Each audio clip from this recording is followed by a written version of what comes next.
Students, plus two ബോട്ടണിയുടെ ഒരു പുതിയ ക്ലാസ്സിലേക്ക് എല്ലാവർക്കും സ്വാഗതം. നമ്മൾ ഇന്നിവിടെ പഠിക്കാൻ പോകുന്നത് പാർട്ട് 6 ആണ്. പാർട്ട് 6ൽ നമ്മൾ ഡിസ്കസ് ചെയ്യാൻ പോകുന്നത് main steps in plant breeding, അതുപോലെ വീറ്റ്, റൈസ്, മില്ലറ്റ്സ് ഇവയെക്കുറിച്ചാണ്. നമുക്കിനി ക്ലാസ്സിലേക്ക് പ്രവേശിക്കാം. What is plant breeding? നമ്മുടെ കഴിഞ്ഞ ക്ലാസ്സിൽ പ്ലാന്റ് ബ്രീഡിങ് പഠിച്ചതാണ്. The purposeful manipulation of plant species in order to create desired plant types that are better suited for cultivation, give better yields and are disease resistant is called plant breeding. അതായത് നമ്മൾ ആഗ്രഹിക്കുന്ന ക്യാരക്ടറോട് കൂടിയ, അതായത് നല്ല കൃഷി ചെയ്യാൻ സ്യൂട്ടായതുള്ള, നല്ല വിളവ് ലഭിക്കുന്നത്, അതുപോലെ രോഗപ്രതിരോധ ശേഷി കൂടിയ ഇങ്ങനെയുള്ള ഒരു പ്ലാന്റ് സ്പീഷീസിനെ നമ്മൾ പ്രൊഡ്യൂസ് ചെയ്യുന്ന പ്രോസസ് നമ്മൾ പ്ലാന്റ് ബ്രീഡിംഗ് എന്ന് പറയുന്നത്.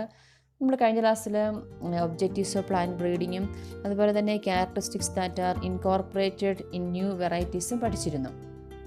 ഇന്ന് നമ്മൾ പഠിക്കാൻ പോകുന്ന main steps in plant breeding. The first one is the collection of variability. ഒരു 5 സ്റ്റെപ്പാണ് പ്ലാന്റ് ബ്രീഡിങ്ങിലുള്ളത്. ഒന്നാമത്തെ collection of variability, second one evaluation and selection of parents, third one cross hybridization among the selected parents, then fourth one selection and testing of superior recombinants, and the last one is testing, release and commercialization of new cultivars. നിങ്ങളിതിൻ്റെ സ്റ്റെപ്പുകളൊക്കെ പഠിക്കണം, എക്സാമിനൊക്കെ ചോദിക്കാറുള്ളതാണ്. Okay, നമുക്ക് ആദ്യമായിട്ട് what is collection of variability എന്താണെന്ന് നോക്കാം. ഒന്നാമത്തെ സ്റ്റെപ്പാണ് collection of variability. Genetic variability is the root of any breeding programme. നമുക്കറിയാം, ജനിതകപരമായിട്ടുള്ള ആ വേരിയബിലിറ്റിയാണ് ഏതൊരു ബ്രീഡിംഗ് പ്രോഗ്രാമിൻ്റെയും അതിൻ്റെ റൂട്ട്, അല്ലെങ്കിൽ അതിൻ്റെ അടിസ്ഥാന ഘടകം എന്ന് പറയുന്ന genetic വേരിയബിലിറ്റിയാണ്. In many crops, pre-existing variability is available from wild relatives of the crop. നമുക്കറിയാം, സാധാരണയായിട്ട് മിക്കവാറും എല്ലാ സസ്യങ്ങളിൽ തന്നെയും പ്രീ എക്സിസ്റ്റിംഗ് വേരിയബിലിറ്റി കാണാം. അതായത് നേരത്തെ തന്നെ നിലവിലുള്ള വേരിയേഷൻസ് അല്ലെങ്കിൽ വേരിയബിലിറ്റി നമുക്ക് കാണാം.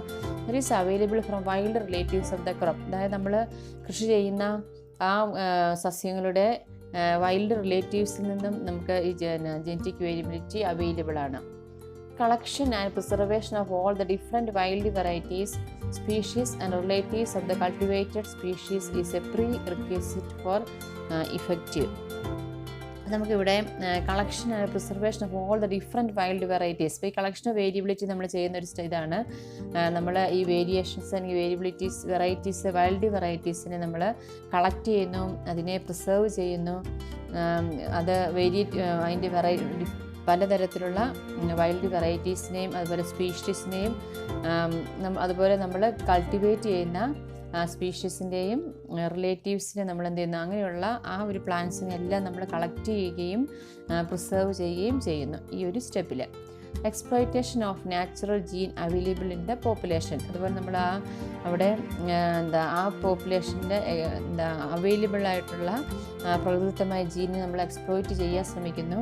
Then the collection of diverse alleles for all genes in a given crop is called germplasm collection. ഇവിടെ നമുക്കൊരു ടേം പഠിക്കാനുണ്ട്. The entire collection of diverse alleles for all genes in a given crop. അപ്പോൾ ഒരു ക്രോപ്പിലുള്ള entire collection of diverse alleles ഒക്കെ നിങ്ങളുടെ സുവോളജിയിൽ പഠിക്കുന്നതാണ്. അങ്ങനെയുള്ള ആ ഒരു ഇതിന് നമ്മൾ പറയുന്ന പേരാണ് germplasm collection. The entire collection of diverse alleles for all genes in a given crop is called germplasm collection. നമുക്ക് രണ്ടാമത്തെ സ്റ്റെപ്പാണ് എന്താണെന്ന് നോക്കാം. Evaluation and selection of parents.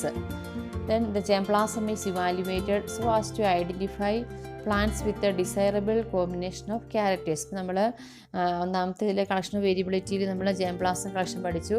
ആ ജേംപ്ലാസം ഈസ് ഇവാലുവേഷൻ നടത്തണം.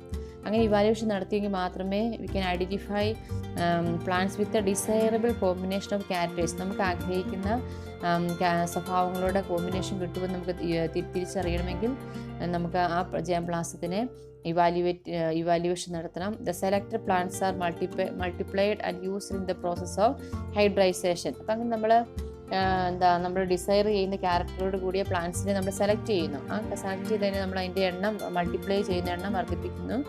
And used in the process hybridization. അപ്പം അങ്ങനെ hybridization പ്രോസസ്സിലോട്ട് നമ്മൾ ഈ പ്ലാന്റ്സിനെ യൂസ് ചെയ്യുന്നു. By self pollination pure line is created whenever desired. അപ്പോൾ ഇവിടെ നമ്മൾ ഓർത്തിരിക്കുക, സെൽ പോളിനേഷനാണ് നടക്കുന്നത്, ക്രോസ് പോളിനേഷൻ അല്ല. സെൽ പോളിനേഷൻ നടക്കുമ്പോൾ നമ്മൾ ആഗ്രഹിക്കുന്ന ക്യാരക്ടറോട് കൂടിയുള്ള ഒരു പ്യുവർ ആയിട്ടുള്ള, ഒരു ശുദ്ധമായിട്ടുള്ള, ഒരു ജനിതക പാരമ്പര്യമുള്ള ഒരു പ്ലാന്റിനെ നമുക്ക് പ്രൊഡ്യൂസ് ചെയ്യാനായിട്ട് സാധിക്കും. മൂന്നാമത്തെ സ്റ്റെപ്പാണ് cross hybridization among the selected parents. നമ്മൾ സെലക്ട് ചെയ്ത പേരൻസിന് ക്രോസ് ഹൈബ്രിഡൈസേഷൻ നടത്തുന്നു. The cross hybridization between the parent is done to produce hybrids that genetically combine to give desired characters in one plant. നമ്മൾ രണ്ടാമത്തെ സ്റ്റെപ്പിൽ നമ്മൾ പറഞ്ഞു ഇവാലുവേഷൻ ആൻഡ് സെലക്ഷൻ ഓഫ് പേരൻസിൽ നമ്മൾ പഠിച്ചിരുന്നു. നമ്മൾ ജാംപ്ലാസൊക്കെ ഇവാലുവേറ്റ് ചെയ്ത് നമ്മൾ ആഗ്രഹിക്കുന്ന ക്യാരക്ടറോടുള്ള പേരൻറ്റ് പ്ലാന്റിനെ സെലക്ട് ചെയ്യുന്നു. ഇവിടെ നമ്മൾ ഈ മൂന്നാമത്തെ സ്റ്റെപ്പിൽ നമ്മൾ ചെയ്യുന്ന, അങ്ങനെ നമ്മൾ സെലക്ട് ചെയ്തിരിക്കുന്ന പേരൻസിന് നമ്മൾ ക്രോസ് ഹൈബ്രിഡൈസേഷൻ നടക്കുന്നു. എന്തിനാണ് നമ്മൾ ക്രോസ് ഹൈബ്രിഡൈസേഷൻ നടത്തുന്നത്? To produce hybrids that genetically combine to give desired characters in one plant. ഇപ്പം നമ്മൾ സെലക്ട് ചെയ്യുമ്പോൾ ഒരു മെയിൽ പ്ലാന്റിൽ ഒരു ക്യാരക്ടർ ആയിരിക്കും, അതുപോലെ ഫീമെയിൽ പ്ലാന്റിൽ വേറെ ക്യാരക്ടർ ആയിരിക്കും. നമുക്ക് 2 ക്യാരക്ടർ നമുക്ക് ആവശ്യമുള്ളതാണ്. അപ്പോൾ നമ്മൾ ആ 2 പ്ലാന്റ്സിനെ നമ്മൾ ക്രോസ് ഹൈബ്രിഡൈസേഷൻ നടത്തുമ്പോഴാണ് ഈ 2 ക്യാരക്ടറും കൂടെ കമ്പൈൻ ചെയ്തിട്ട് നമ്മൾ ആഗ്രഹിക്കുന്ന സ്വഭാവങ്ങളെല്ലാം ഒരു പ്ലാന്റിലോട്ട് ആകുവാനായിട്ട് സാധിക്കുകയുള്ളൂ. The process of crossing of 2 genetically different plant is called cross hybridization. ഇപ്പോൾ എന്താണ് ക്രോസ് ഹൈബ്രിഡൈസേഷൻ നമുക്ക് നോക്കാം. The process of crossing of 2 genetically different plants is called cross hybridization. അതായത് ജനിതകപരമായിട്ട് വ്യത്യസ്തമായിട്ടുള്ള 2 പ്ലാന്റുകളെ തമ്മിൽ നമ്മൾ ക്രോസിംഗ് പ്രോസസ് നടത്തുന്നത് നമ്മൾ പറയുന്ന പേരാണ് cross hybridisation. It is carried out between parents with desired characters to be genetically combined in the new variety. Example, high protein quality and disease resistance. ഇവിടെ നമ്മൾ ഈ പ്രോസസ് നടത്തുന്നത് എന്തിനു വേണ്ടിയിട്ടാണ്? carried out between parents with desired characters to be genetically combined in a new variety. അതായത് നമ്മൾ പുതിയതായിട്ട് നമുക്ക് ഉൽപ്പാദിപ്പിക്കേണ്ട ആ പ്ലാന്റിൽ ഏതൊക്കെ ക്യാരക്ടറാണോ വേണ്ടത്, അപ്പോൾ ആ ഒരു ക്യാരക്ടറിനെ കമ്പൈൻ ചെയ്ത് കഴിയുമ്പോൾ നമുക്ക് പുതിയൊരു പ്ലാന്റ് കിട്ടും. നമുക്ക് ഡിസൈറായിട്ട് നമ്മൾ ആഗ്രഹിക്കുന്ന ഒരു ക്യാരക്ടേഴ്സിൻ്റെ കൂടിയ പ്ലാന്റിന് നമുക്ക് കിട്ടും. ഇവിടെ അതിന് എക്സാമ്പിൾ കൊടുത്തിരിക്കുന്നത് high protein quality and disease resistance. ഇപ്പോൾ നമ്മളൊരു എക്സാമ്പിൾ എടുക്കുകയാണെങ്കിൽ നമ്മളൊരു പേരൻറ്റ് പ്ലാന്റിൽ ഹൈ പ്രോട്ടീൻ ക്വാളിറ്റി ഉള്ളൊരു മെയിൽ ആണ്, ഫീമെയിലിന് ഹൈ ഡിസീസ് റെസിസ്റ്റൻസ് ആണെങ്കിൽ നമ്മൾ ആ 2 പ്ലാന്റ്സിനെയും നമ്മൾ ക്രോസ് ഹൈബ്രിഡൈസേഷൻ നടത്തുകയാണെങ്കിൽ എന്ത് സംഭവിക്കും? ഒരു പുതിയ വെറൈറ്റി ഉണ്ടാകുന്നു. ആ വെറൈറ്റിയുടെ പ്രത്യേകത എന്തായിരിക്കും? അവയുടെ പ്രോട്ടീൻ ക്വാളിറ്റി ഹൈ ആയിരിക്കും, അതുപോലെ അവയ്ക്ക് ഡിസീസ് റെസിസ്റ്റൻസും ഉണ്ടാകും. Cross hybridization is a time-consuming and tedious process because it involves emasculation and bagging techniques to transfer desired pollen grains to a desired plant. നമ്മൾ കഴിഞ്ഞ ഇതിൽ നമ്മൾ പഠിച്ചതാണ് ക്രോസ് ഹൈബ്രിഡൈസേഷൻ കഴിഞ്ഞ ക്ലാസ്സിൽ. It's time consuming and A tedious process. ഇത് ഒരു സമയം ആകുന്ന ഒരു പ്രോസസ്സാണ്. അതിൻ്റെ കാരണം എന്ത്? നമ്മൾ ഹൈബ്രിഡൈസേഷൻ പ്രോസസ്സ് നമ്മൾ പഠിച്ചത് 2 സ്റ്റെപ്പ് ഉണ്ട്. എന്താണ് നിങ്ങൾക്ക് ഓർമ്മിക്കുന്നുണ്ട്? എന്താണ് 2 സ്റ്റെപ്പുകൾ? Emasculation and bagging techniques. എന്താണ് ഇമാസ്കുലേഷൻ എന്ന് പറഞ്ഞാൽ നമ്മൾ അതിൽ ആൻഡറിനെ റിമൂവ് ചെയ്യുന്ന പ്രോസസ്സാണ് ഇമാസ്കുലേഷൻ. അങ്ങനെ റിമൂവ് ചെയ്തിട്ട് നമ്മൾ അതിനെ കവർ ചെയ്ത് വെക്കുന്നു. അങ്ങനെയുള്ള ബാഗിങ് ടെക്നിക്സ് അങ്ങനെ കവർ ചെയ്തിട്ട് നമ്മൾ ആഗ്രഹിക്കുന്ന ആ പോളൻ ഗ്രെയിൻസിനെ നമ്മൾ ഇങ്ങോട്ട് ട്രാൻസ്ഫർ ചെയ്യുന്നു. ഡിസൈഡ് പോളൻ ഗ്രെയിൻസിനെ ഡിസൈഡ് പ്ലാന്റിലോട്ട് ട്രാൻസ്ഫർ ചെയ്യും. അങ്ങനെ അതെല്ലാം കൊണ്ട് ഈ ഒരു ക്രോസ് ഹൈബ്രിഡൈസേഷൻ്റെ പ്രത്യേകത ടൈം കൺസ്യൂമിംഗ് ആണ്, അതുപോലെ ഒരു ടെഡിയസ് പ്രോസസ്സാണ്. The chances of the desirable characters combining in the hybrid plant is also 1 in a few thousand crosses. പിന്നെ അവിടെ വേറെ ഒരു ചാൻസ് കൂടിയുണ്ട്. Desirable characters combining in the hybrid plant. നമ്മൾ ആഗ്രഹിക്കുന്ന ക്യാരക്ടേഴ്സ് കമ്പൈൻ ചെയ്ത ഒരു ഹൈബ്രിഡ് പ്ലാന്റ് അത് ഒരു is also 1 in a few thousand crosses. അപ്പോൾ അതിന് ഒരു റെയർ ചാൻസസ് ഉണ്ടാകാറുണ്ട്. നെക്സ്റ്റ് 4ാമത്തെ സ്റ്റെപ്പാണ് selection and testing of superior recombinants. This step consist of selecting among the progeny of the hybrids those plants that have the desired character combination. നമ്മൾ 3ാമത്തെ സ്റ്റെപ്പിൽ നമ്മൾ പഠിച്ചു, നമ്മൾ ക്രോസ് ഹൈബ്രിഡൈസേഷൻ നടത്തി. അപ്പം അങ്ങനെ നടത്തി കഴിയുമ്പോൾ ഉണ്ടാകുന്ന ആ ഒരു progeny. The step consist of selecting among the progeny of the hybrids.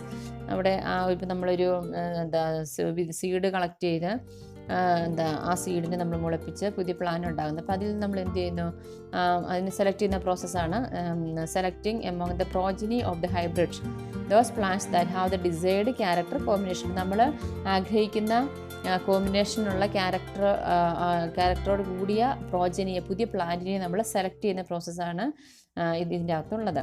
The hybrids are superior to both the parents. This is a hybrid vigour. ഇപ്പോൾ ഇവിടെ നമുക്കറിയാം, ഇവിടെ ഒരു പ്രത്യേകതയുണ്ട്. ആ ഹൈബ്രിഡ്, പുതുതായിട്ടുണ്ടാകുന്ന ഹൈബ്രിഡ് പ്ലാന്റിൻ്റെ പ്രത്യേകത എന്താണ്? Superior to both the parents. നമ്മൾ ഇവിടെ ക്രോസ് ഹൈബ്രിഡൈസേഷൻ ഉപയോഗിച്ച പേരൻറ്റിനേക്കാൾ സുപ്പീരിയർ ആയിരിക്കും. എന്തുകൊണ്ടാണ് സുപ്പീരിയർ ആകുന്നത്? അതിൻ്റെ രണ്ട് പേരൻ്റെയും, മെയിൽ പേരൻ്റിൻ്റെയും ഫീമെയിൽ പേരൻ്റെയും ക്യാരക്ടേഴ്സ് കമ്പൈൻ ചെയ്തിട്ടാണ് എന്ത് സംഭവിക്കുന്ന പുതിയ ഹൈബ്രിഡ് ഉണ്ടാകുന്നത്. അതുകൊണ്ട് അത് സുപ്പീരിയർ ആയിരിക്കും. This is hybrid vigour. They are self-pollinated for several generations until they reach a state of uniformity or homozygosity in order to avoid the segregation of characters in the future progeny. അപ്പോൾ നമ്മളിവിടെ select ചെയ്ത progeny, അതിന് നമ്മൾ self pollination നടക്കുന്നു. അവിടെ cross pollination നമ്മൾ allow ചെയ്യുന്നില്ല. അതിന് റീസൺ ഒക്കെ, ക്രോസ് പോളിനേഷൻ നടക്കുമ്പോൾ എന്ത് സംഭവിക്കുന്നത്? വേറെ പ്ലാന്റിൽ നിന്ന് ക്യാരക്ടേഴ്സ് വരാനുള്ള സാധ്യതയുണ്ട്. അപ്പോൾ അതുകൊണ്ട് നമ്മളിങ്ങനെ ഉണ്ടാക്കിയ പ്രോജനിയെ സെവറൽ ജനറേഷൻസിന് നമ്മൾ എന്ത് ചെയ്യുന്നു, അതൊരു യൂണിഫോമിറ്റി റീച്ച് ചെയ്യുന്ന, അല്ലെങ്കിൽ ഹോമോസൈഗോസിറ്റി റീച്ച് ചെയ്യുന്നവരെ നമ്മൾ സെൽഫ് പോളിനേഷൻ അലോ ചെയ്യുന്നു. അതായത് നമ്മളിപ്പോൾ അതത്രയും അതിന് കെയറിങ് കൊടുക്കണം. ക്രോസ് പോളിനേഷൻ നടക്കാതെ സെൽഫ് പോളിനേഷൻ നടത്തി അതിൻ്റെ ഹോമോസൈഗോസിറ്റി നമ്മളത് മെയിൻറ്റെയിൻ ചെയ്യുന്നു. അപ്പോൾ അതെന്തിനാണ് നമ്മൾ ഹോമോസൈഗോസിറ്റിയിലെ യൂണിഫോമിറ്റി നമ്മൾ മെയിൻറ്റെയിൻ ചെയ്യുന്നത്, നിലനിർത്തുന്നത് എന്തിനു വേണ്ടിയാണ്? To avoid the segregation of characters in the future progeny. അതായത് കുറേ വർഷങ്ങൾ കഴിയുമ്പോൾ നമ്മൾ ആഗ്രഹിക്കുന്ന രണ്ട് ക്യാരക്ടേഴ്സ് വേർതിരിഞ്ഞ് പോകാതിരിക്കാനായിട്ട്, അതെപ്പോഴും കമ്പൈൻ ചെയ്ത് വരുവാൻ വേണ്ടിയിട്ട് നമ്മൾ കുറേ ജനറേഷൻസിൽ എന്ത് ചെയ്യുന്നു, സെൽഫ് പോളിനേഷൻ മാത്രമേ നമ്മളിങ്ങനെയുള്ള ഈ പ്രോസസ്സിൽ, പ്ലാന്റ് ബ്രീഡിങ് പ്രോസസ്സിൽ നമ്മൾ അലൗ ചെയ്യാറുള്ളൂ. അടുത്തത് അഞ്ചാമത്തെ സ്റ്റെപ്പാണ് testing, release and commercialization of new cultivars. ഇപ്പം നമ്മളിവിടെ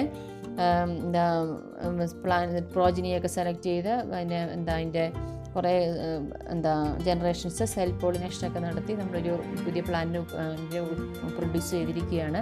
അപ്പോൾ അങ്ങനെ നമ്മൾ ടെസ്റ്റിംഗ് നടത്തണം, റിലീസ് ചെയ്യണം, അതുപോലെ കൊമേഴ്സ്യലൈസേഷൻ നടത്തണം. അതാണ് ലാസ്റ്റ് സ്റ്റെപ്പിൽ വരുന്നത്.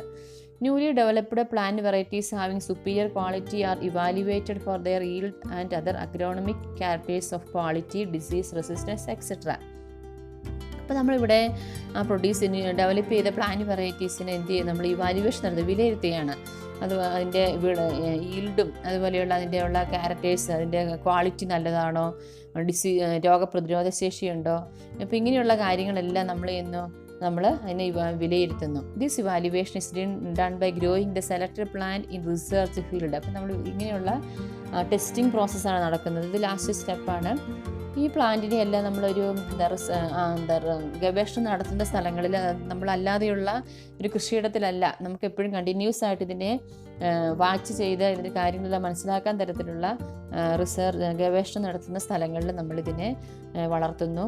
There performance is recorded under ideal fertilization, application, irrigation and other crop management practices. നമ്മൾ എന്നിട്ട് ഇങ്ങനെ കണ്ടിന്യൂസ് ആയിട്ട് ഈ പ്ലാന്റിനെ വാച്ച് ചെയ്യുകയാണ്. ഐഡിയലായിട്ട് ആവശ്യമായിട്ടുള്ള ഫെർട്ടിലൈസേഷൻ കൊടുക്കുന്നു, അതിന് ജലസേചന സൗകര്യം കൊടുക്കുന്നു, അതുപോലെ അങ്ങനെയുള്ള മാനേജ്മെൻറ്റ് രീതികളെല്ലാം നടത്തി നമ്മളിതിനെ കണ്ടിന്യൂസ് ആയിട്ട് ഈ പ്ലാന്റിനെ വാച്ച് ചെയ്യുന്നു. അത് റെക്കോർഡ് ചെയ്യുകയും ചെയ്യുന്നു, അത് എഴുതി റെക്കോർഡിങ്ങിനായിട്ട് സൂക്ഷിക്കുകയും ചെയ്യുന്നു.